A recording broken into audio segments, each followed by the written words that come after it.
Hola, buenas noches. Hoy día la Clínica San Pablo me ha pedido que hablemos sobre las infecciones respiratorias que se presentan con el cambio de estación. He sabido que, a diferencia del hemisferio norte, en el hemisferio sur donde vivimos, existe unas curvas de presentación de enfermedades respiratorias que comienzan a darse cuando el cambio estacional se presenta. Es decir, que a partir de la presentación del otoño en el mes de abril comienzan a presentarse enfermedades respiratorias conocidas como el resfrío común, las bronquitis o las exacerbaciones de otras enfermedades respiratorias.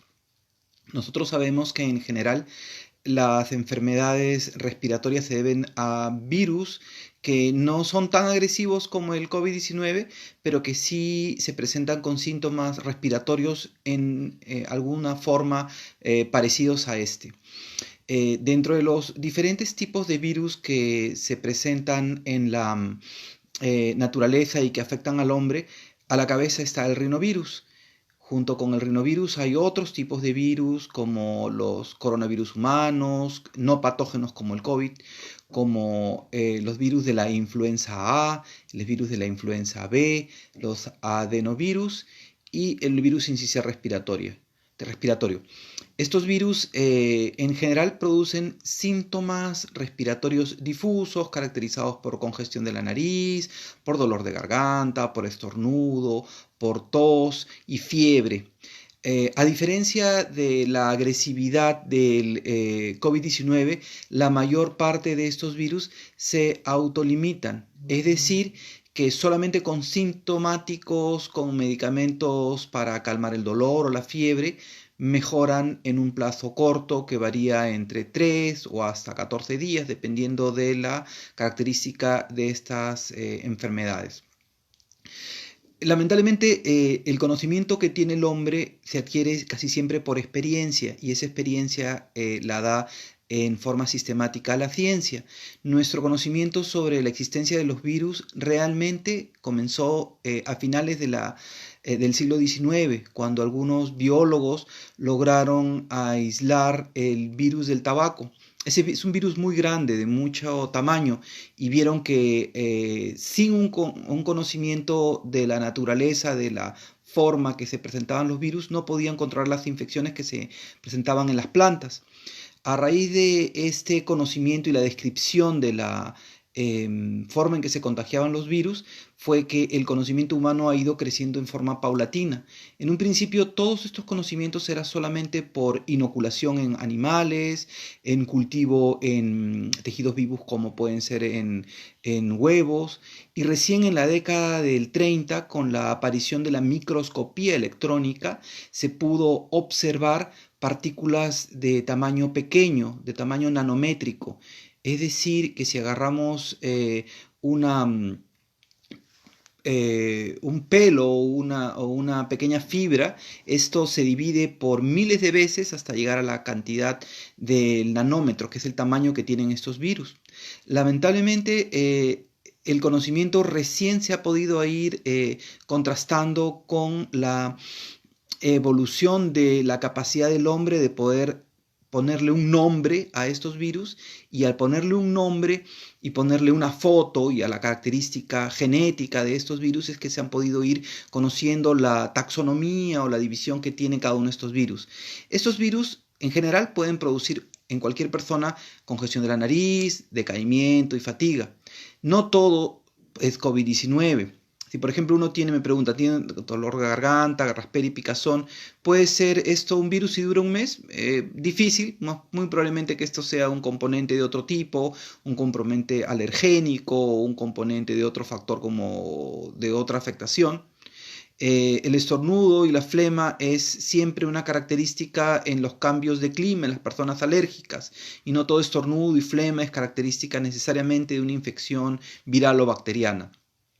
Como conversábamos, el conocimiento del hombre acerca de los virus recién ha podido verse por la forma biológica que tienen estos virus para contagiarse y el poder haber observado las características, el tamaño y la forma en que estos virus van entrando en las células humanas, es que se ha podido extrapolar y conocer cuál es la característica de su presentación en la infección de una persona. Entonces, lo que nosotros tenemos que ver es que no todo lo que presenta en cambio de estación es coronavirus. Hay otros tipos de virus, como puede ser, como conversamos en un principio, el rinovirus que va a la cabeza. Luego de esto está el virus de la influenza, que da infecciones un poco más intensas que los demás tipos de virus. Existen otros coronavirus humanos, no patógenos, como el COVID-19, que dan también resfríos transitorios. Entonces, ¿qué debemos saber? Primero, que son contagiosos, tienen el mismo sistema de contagio por la formación de gotitas, cuando uno respira, cuando uno estornuda, cuando uno tose, cuando uno coge algún elemento que haya estado contaminado por estas secreciones. Y además, no todos los síntomas respiratorios que se presentan están asociados necesariamente a una infección viral o bacteriana.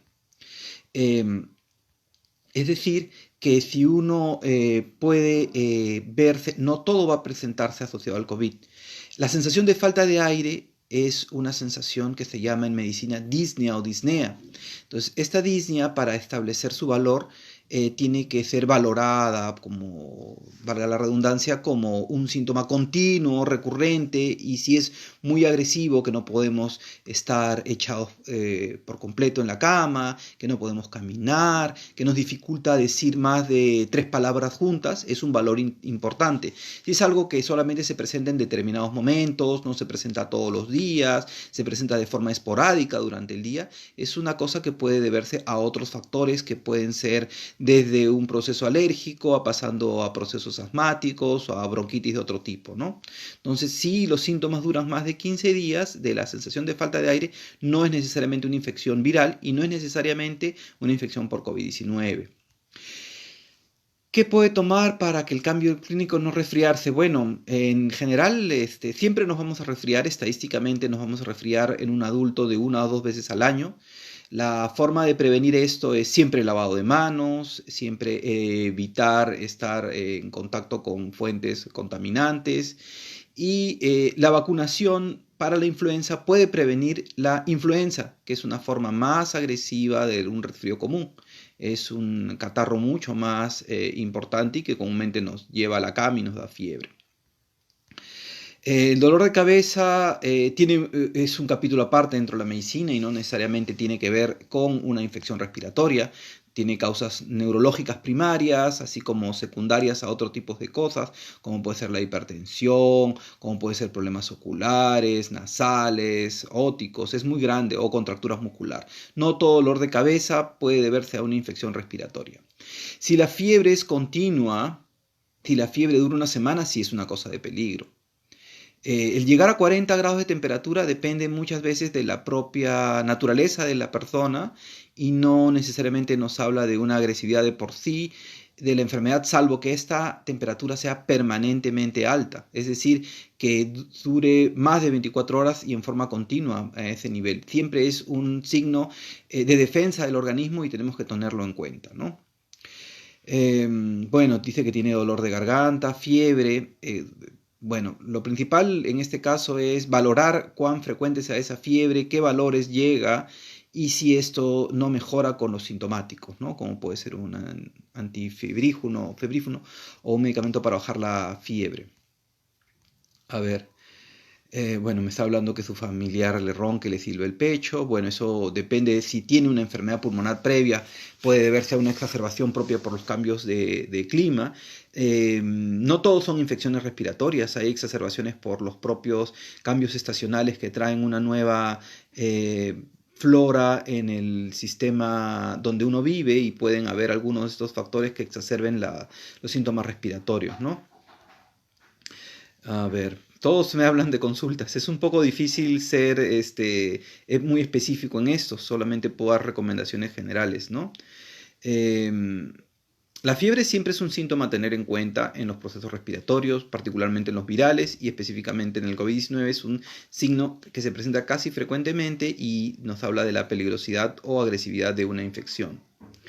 Si solamente tiene dolor en la garganta en las mañanas, puede ser porque duerme con la boca abierta, porque ronca, porque tiene reflujo gastroesofágico, no necesariamente una infección. Eso tiene que evaluarse. Me hablan sobre los pacientes con tuberculosis. Un paciente con tuberculosis o ha tenido tuberculosis siempre es un paciente que tiene ya una afectación pulmonar previa, y esta afectación pulmonar previa siempre nos hace más susceptible que las enfermedades pulmonares se exacerben. Casi siempre hay algunas alteraciones, como puede ser las bronquiectasias o secuelas pulmonares pleurales, que pueden dar tos y silbido de pecho. Me habla sobre los antihistamínicos. Los antihistamínicos son medicamentos que, como bien dice su nombre, disminuyen la secreción de histamina, que es una partícula o un componente químico que está presente en algunos grupos de glóbulos blancos, como pueden ser los basófilos, y estos grupos de glóbulos blancos, por una reacción inflamatoria, botan esta histamina, y esta histamina es la que provoca muchas veces el síntoma más incómodo de las personas, que es la congestión de la nariz. Esta congestión de la nariz y esa sensación de estornudo y molestias disminuyen con el uso de antihistamínicos, ¿no? Y esos antihistamínicos son medicamentos que actúan sobre ciertos receptores celulares, y esos receptores celulares siempre no solamente están en la superficie respiratoria, también están en el cerebro y pueden producir sueño, decaimiento, sensación de dolor de cabeza también. Los medicamentos tienen una parte benéfica y tienen casi siempre un efecto secundario, y siempre hay que valorar con su médico tratante o con el prescriptor el hecho, la presentación de estos efectos adversos. ¿A partir de qué día del contagio se presentan los primeros síntomas? En general hay una etapa que se llama la etapa prodrómica, o la etapa que, si bien es cierto, hay la enfermedad, todavía no manifiesta síntomas. Y eso es en todos los procesos virales. Particularmente en los procesos virales como el COVID-19, hay un periodo de ventana que pueden ser hasta 5 días en que hay enfermedad, hay contagiosidad, pero no hay síntomas. Esto puede ser variable, la literatura dice muchas cosas, pero se habla de entre 3 a 5 días una vez que se infecta, para la presentación como pico máximo entre el tercer y quinto día, pero alguna gente, como es la estadística, lo puede presentar después. Dice que tiene silbido en el pecho, no fiebre ni picazón, puede ser un proceso obstructivo respiratorio, puede ser necesidad de usar inhaladores, dependiendo, hay que valorarlo, ¿no? El dolor de garganta puede tener muchas causas, es gestante. Siempre en un paciente gestante hay que consultar con su ginecólogo, porque cada persona individualmente es un mundo y no se puede dar una receta para todo el mundo. A todo el mundo no le queda igual el mismo zapato ni calza en la misma talla.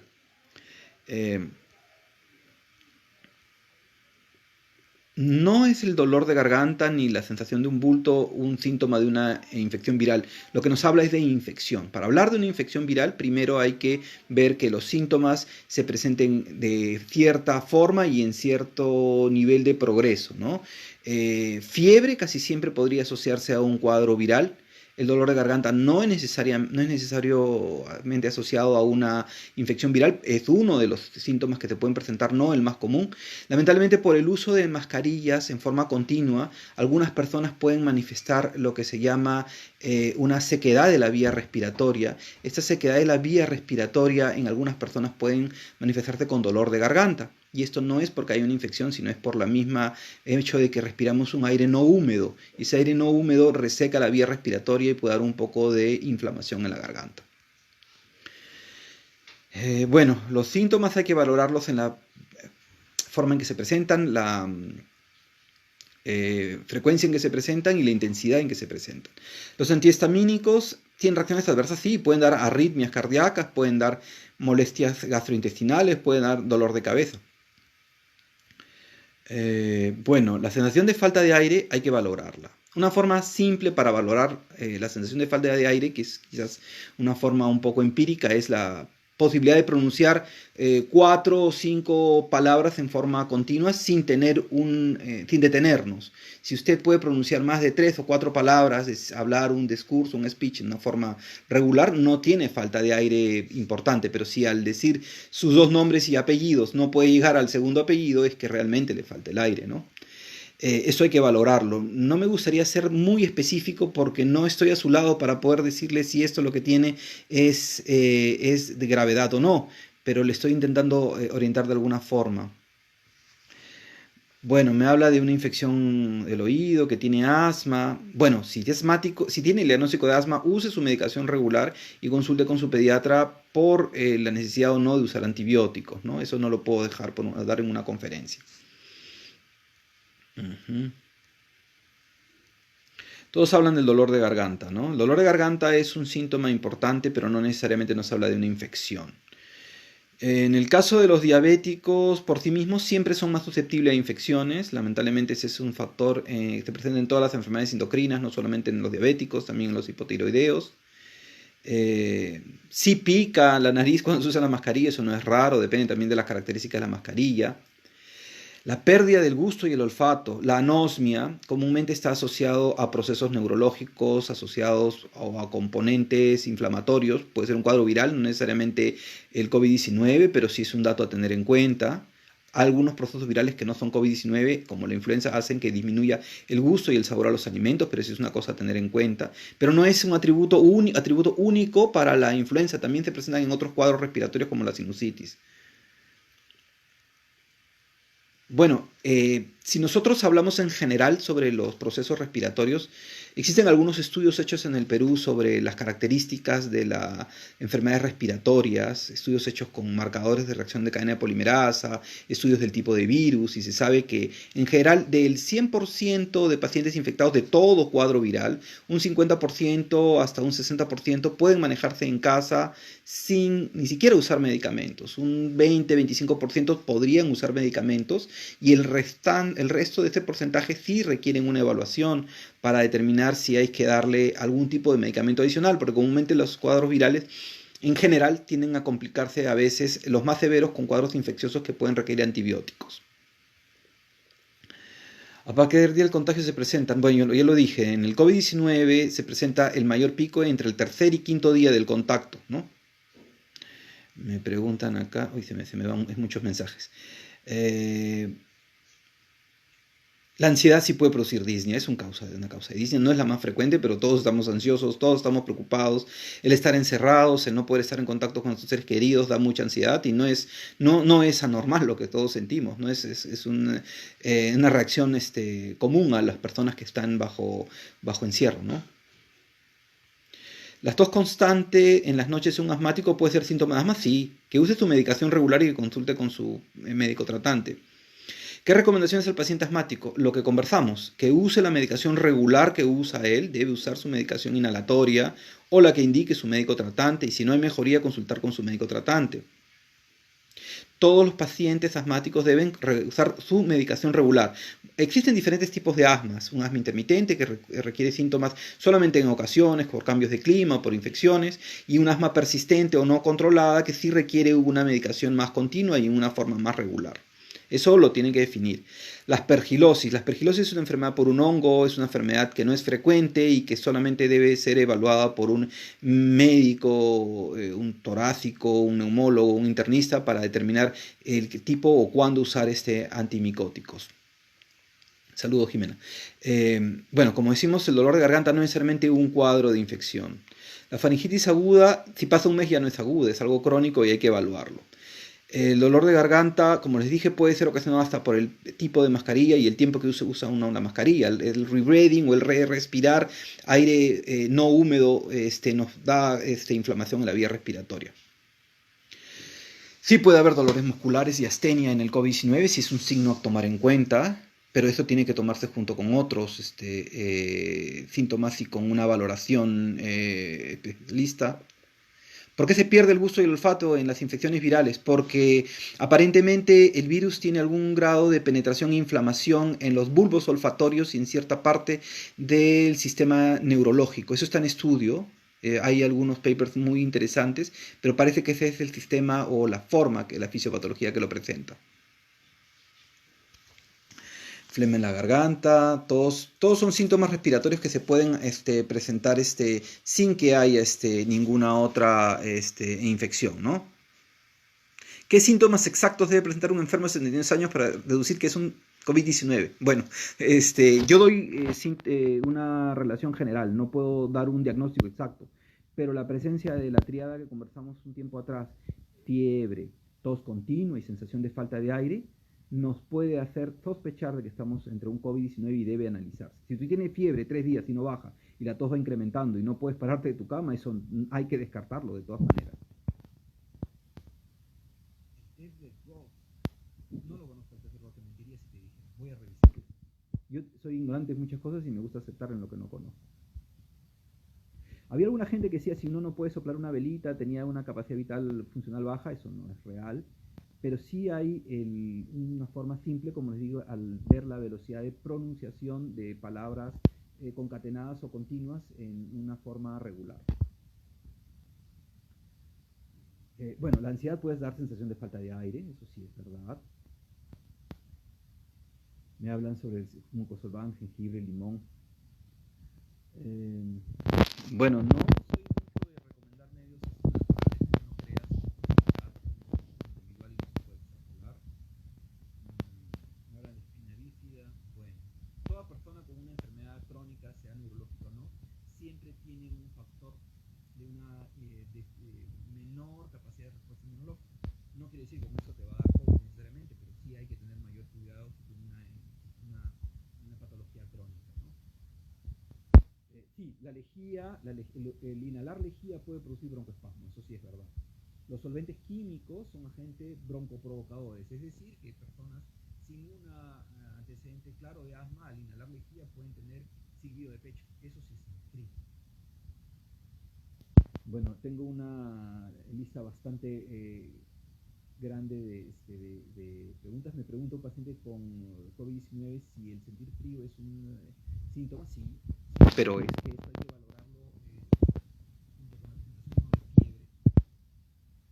Me hablan sobre las pruebas rápidas y las pruebas de reacción en cadena polimerasa. El diagnóstico estándar en todo el mundo es la prueba molecular, que finalmente una prueba que utiliza un sistema que se llama la reacción en cadena de polimerasa. Este sistema fue inventado en Estados Unidos, en California, en el cual con una pequeña cantidad de ADN se amplificaba en una reacción en cadena y se encontraba esta presencia de esta moneda genética para ver si está presente o no determinado virus. Esta forma, este mecanismo es el estándar de diagnóstico. Las pruebas rápidas intentan ayudar un bache, pero no es el estándar de diagnóstico, lamentablemente, lo tengo que decir.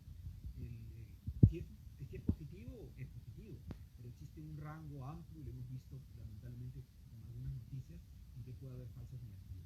Si es positivo esto, si es negativo, puede haber una duda si es que hay síntomas clínicos. Lo importante es juntar el síntoma clínico junto con la valoración física y laboratorial del paciente. Muchas preguntas me enfocó en esto. La prueba molecular. La prueba molecular, ya lo he dicho, es un estándar. Realmente la prueba molecular se debe llamar reacción en cadena de polimerasa, porque se utiliza un aparato, es un termociclador, que a diferentes temperaturas va uniendo pequeñas cadenitas. Es como si ustedes encontraran un pequeño Lego y a raíz de ese pequeño Lego ustedes arman toda la figura que viene en la caja de Lego. Entonces esa es la forma estándar. Las pruebas de anticuerpos, las pruebas rápidas, no se ve si hay presencia de anticuerpos, pero esto no es tan efectivo dependiendo del momento y del lugar en que se toma. ¿Ahora sí me escuchan? ¿Ahora sí me escuchan? Bueno, parece que hay problemas con el audio, están diciendo que no me escuchan. Dolor de garganta, audio, a ver.